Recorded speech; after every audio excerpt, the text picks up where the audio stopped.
नमस्कार, मी अनिल उपाध्ये. शिवसिद्ध बातमीपत्रात आपलं स्वागत आहे. पाहूया आजची बातमी. जुनाट आजार, पोटाचे आजार, गुडघेदुखी, सांधेदुखी, कंबरदुखी, बीपी, शुगर, कफ, मूळव्याध, हातापायात मुंग्या येणे, डोळ्यांचे आजार, स्पॉन्डिलोसिस अशा अनेक जुनाट आजारांवर विना ऑपरेशन, विना दुष्परिणाम, कायमस्वरूपी उपचार करणारे डॉक्टर शार्दूल ससे यांचे गांधीनगरमधील मोहिते मळ्यात असणाऱ्या आरोग्य ॲक्युपॉइंट सेंटरमध्ये दुपारी 4 ते रात्री 9 या वेळेत आणि कोल्हापूर कळंब्यातील दत्तोबा शिंदे नगरामध्ये दररोज सकाळी 7 ते दुपारी 1 वाजेपर्यंत अवश्य भेट द्या. कर्नाटकातील गदग शहरात शांतीदुर्ग ज्वेलर्समध्ये आज पहाटेच्या दरम्यान चोरी करून सुमारे 86 लाख रुपयांचा मुद्देमाल कर्नाटकच्या बसमधून मुंबईच्या दिशेने जाणाऱ्या अहमदाबाद इथल्या मोहम्मद हुसेन या चोरट्यास पेठ वडगाव पोलिसांनी किनी टोल नाक्यावर पकडून त्याला कर्नाटक पोलिसांच्या स्वाधीन केले.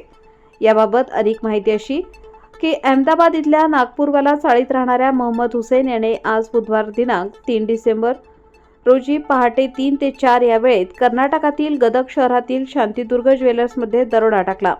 यामध्ये चांदीचे दागिने, मौल्यवान खडे, रोख रक्कम असा सुमारे 86 लाख रुपये किमतीचा मुद्देमाल घेऊन तो कर्नाटक बसने मुंबईच्या दिशेने पळून निघाला होता. याबाबत खबर पेठवडगाव पोलीस ठाण्याचे पोलीस निरीक्षक प्रमोद शिंदे यांना मिळताच त्यांनी पोलीस कर्मचाऱ्यांच्यासह किनी टोल नाक्यावर सापळा रचला होता. आज सायंकाळी 5च्या दरम्यान एक कर्नाटक बस किनी टोल नाक्यावर आली असता पोलीस निरीक्षक प्रमोद शिंदे आणि त्यांच्या कर्मचाऱ्यांनी बसमधील प्रवाशांची झडती घेतली असता त्यामध्ये मोहम्मद हुसेन हा संशयित आरोपी सापडून आला. त्याच्याकडे 2 बॅग होत्या. त्याची अधिक चौकशी केली असता त्याने चोरीची कबुली दिली. त्याला ताब्यात घेऊन पेठवडगाव पोलीस ठाण्यात आणण्यात आले.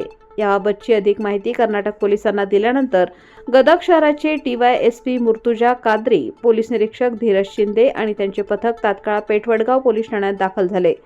चोरी केलेला मुद्देमाल आणि चोरट्यास कर्नाटक पोलिसांच्या स्वाधीन करण्यात आले.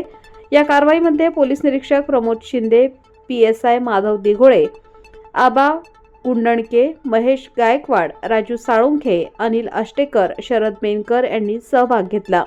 शिवसिद्ध न्यूजसाठी पेठ वडगावहून विकास कांबळे.